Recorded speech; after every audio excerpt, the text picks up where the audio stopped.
Okay, so we're working on how to find a proportional constant, which is the numerical value for the type of change that is constant between two quantities. So in previous videos I talked about this relationship between squares to triangles. And we saw that for every one square that you added, you ended up adding another 3 triangles, which meant this was a proportional relationship.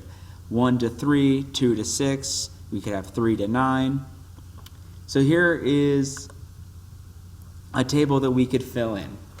Okay, how do we see that on a table? Well, we see we've got 0, we've got 1, 2, 3, and let's say 4 quantities. So here we have our number of possible squares.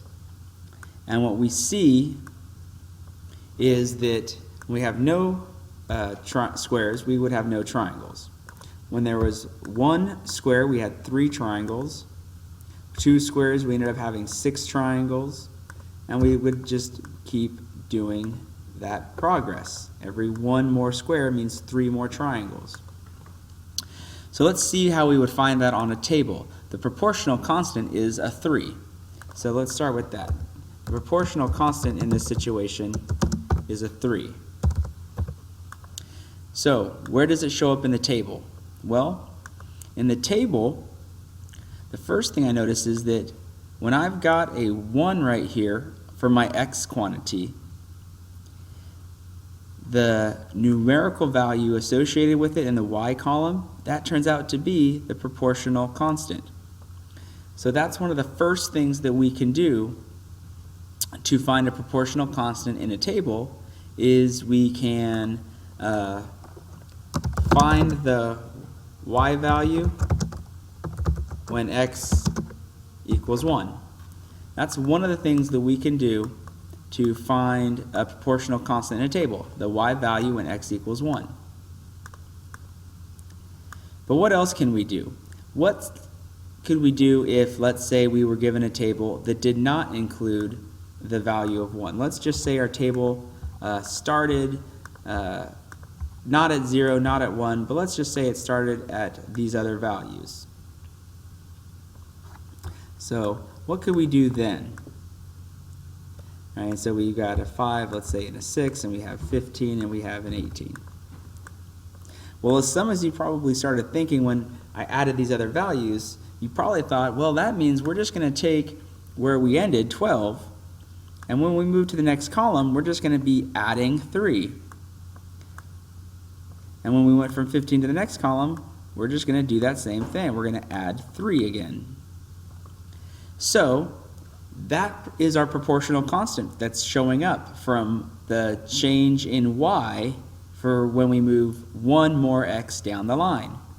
So that's another way we could find it. If I start noticing the pattern of 2 to 3 is 1x, and so I'm going to look and see the change. 6 to 9 is a plus 3, a positive 3. 9 to 12, there is another change of a plus 3. So finding that change, because we're going by ones, allows me to find the proportional constant. So it's your change in y every time you increase the x by 1. So we could say it's the change in y for each for every 1 increase in y.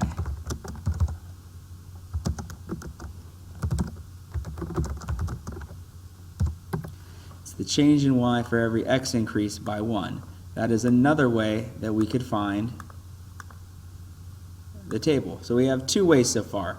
The y value when x equals 1, or the change in y every time you increase your x by 1. But let's say now we have a table that tries to be tricky and gives us some random values for our numbers. So we might get this. Let's say we jump to, let's say 10, 30. Let's say we then jump to maybe 13. Well, how could we do this? We don't have a 1 to look at for the y value, and we aren't increasing by 1s, so we can't find the change. Well, in this case, what we can do is the proportional constant will always equal your y value divided by its corresponding x value. So your proportional constant is your y divided by your x. And let's see what that would look like. Here this would be 6 divided by 2. Here it would be 15 divided by 3. Here it would be 30 divided by 10.